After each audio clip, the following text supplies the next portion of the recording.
अस्पताल से पहली बार 11 लोग जिंदा वापस लौटे। ऐसा हम इसलिए कह रहे हैं क्योंकि पिछले 2 महीने से ज्यादा का अरसा गुजर चुका है। राजौरी के बड़हाल गांव में पुरस्कार जो मौत हो रही है उस की गुत्थी अभी तक नहीं सुलझ पाई है। लेकिन 11 लोग और जो बीमार हुए थे वो राजौरी के अस्पताल में भर्ती कराए गए थे।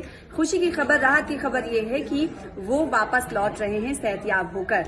जी हाँ, डॉक्टरों ने इस हवाले से बयान जारी कर कहा है कि ये अब ठीक हो चुके हैं पूरी तरीके से। तो क्या इन्हें बड़हाल गांव में रखा जाएगा? इसको लेकर इंतजामिया की तरफ से कहा गया है कि नहीं, क्योंकि इस वक्त बड़हाल में आपको बताएं कि इंटर मिनिस्ट्रियल टीम जो है गठित की गई थी, वो जांच करने के लिए पहुंची। एम्स की टीम पहुंची, उसने भी नमूने सैंपलिंग वहां से ली है, सैंपल इकट्ठा किए हैं, फिर वापस लौट चुकी है। लेकिन इस बीच आपको बताएं कि 2 महीने से ज्यादा का वक्त गुजर चुका है। इसमें पहली बार राहत की खबर ये है कि बड़हाल गांव के 11 जो मरीज अस्पताल में भर्ती किए गए थे वो अब ठीक हो चुके हैं और उन्हें आज अस्पताल से छुट्टी मिल जाएगी। अब इन्हें रखा कहाँ जाएगा, इसको लेकर प्रशासन ने कहा है कि बड़हाल गांव तो इन्हें जाने की इजाजत नहीं दी जाएगी, क्योंकि अभी भी वहां पर कंटेनमेंट जोन बनाया गया है। पूरे इलाके को 3 जोन में बांट दिया गया है। पहले भी इस को लेकर न्यूज 18 JKLS लगातार आपको जानकारी दे रहा था। और इस वक्त आपको बताएं कि बड़हाल में खुशी की खबर इसलिए क्योंकि ये 11 लोग जो है वो जो 3 परिवारों में अब तक जो मौत 17 हो चुकी है उन्हीं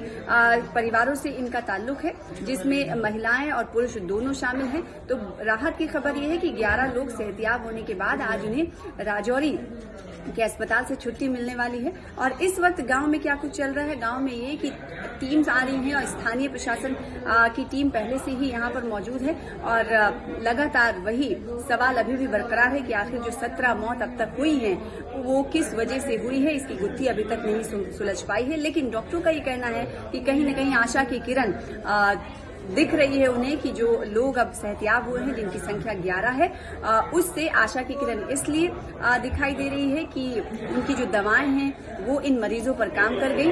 तो ये राहत भरी खबर है।